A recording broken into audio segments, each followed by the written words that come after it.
have a great passion for jazz, and it's just wonderful to be able to bring to Cheltenham some of my favourite artists, and artists which I believe are representative of what's happening in jazz today.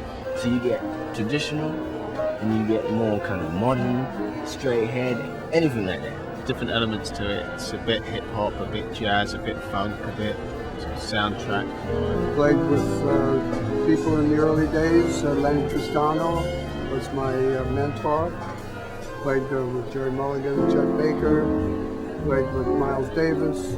The biggest pleasure in music is performing and connecting and communicating the music to an audience. Tonight I'll be playing with some very friendly, fine musicians.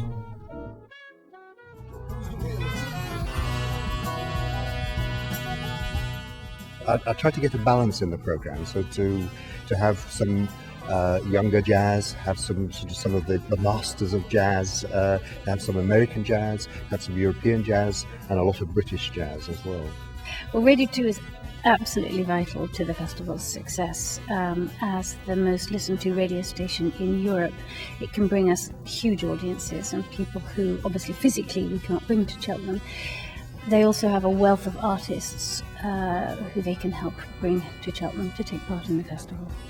I was commissioned by the Cheltenham Jazz Festival to write a piece. It was sponsored by the Jerwood Foundation, and with their help and doing records in Tomorrow's Warriors, we worked very hard to make this whole project come together, and it came out really great.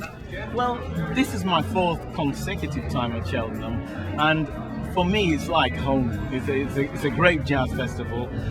The organisation of the jazz festival is absolutely superb, and I think the reason I'm here for the 4th time is just because the festival itself is so diverse. It's great that I can come here with different projects that are not really similar to the one I've done before. The more the better.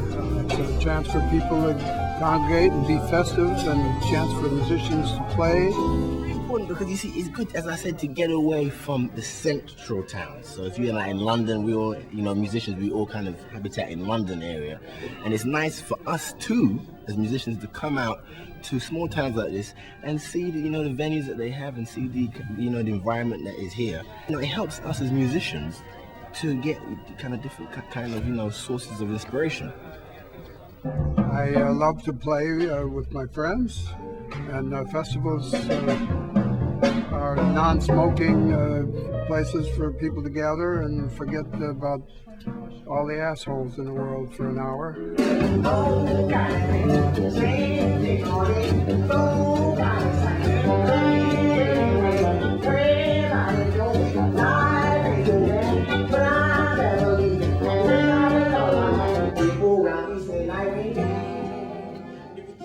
The festival for a city, for Cheltenham, it's going to help the city to continue to grow economically, culturally, spiritually as well. It helps students to become aware of what's going on in music, and it just helps the city flourish. And you'll see in the next 10 years, I bet, that Cheltenham's going to be one of the major cities, if it isn't already, in England.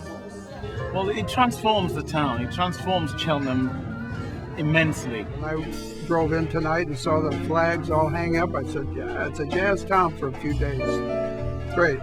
It's quite a thing to actually feel that there is a buzz in the air, that there's something happening.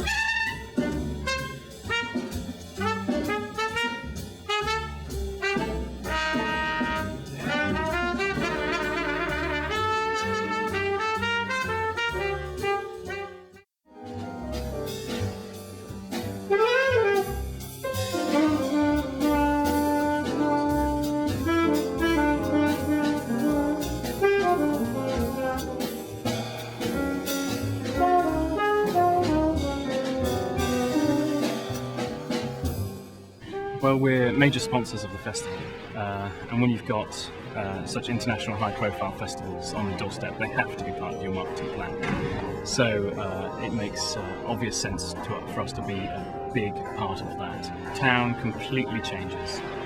It takes on a completely different atmosphere. It's suddenly much more cosmopolitan, much more buzzy, and much more fun. It really wakes up. It's really lively. Whether it's part of their marketing plan, sponsorship, they should be investing in the festivals in some way. Well, we can't do it without sponsors and supporters. It's a very expensive operation putting on festivals. Box office income alone can't cover costs. So it's absolutely vital to us to have sponsors who see the value of what's going on in Cheltenham and the relationship with Radio 2, and they want to be part of that.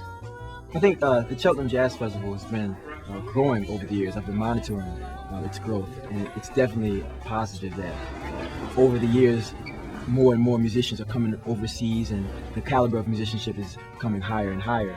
And I'm just very, very pleased to be a part of such a great jazz festival. I've been all over Europe, even further afield, and people know of the Cheltenham Jazz Festival. Obviously, in England, everybody knows as a jazz festival, it is one of the most prestigious, if not the most prestigious. So, yeah, it's great. Well, certainly in Britain, it's one of the top 2 or 3 festivals in the country. And I think that gives us a status in Europe. I mean, it is one of the major European jazz festivals. And what I increasingly notice that when I go to the United States, people say to me, "Oh yes, we know the Cheltenham Jazz Festival. We're keen to be part of it."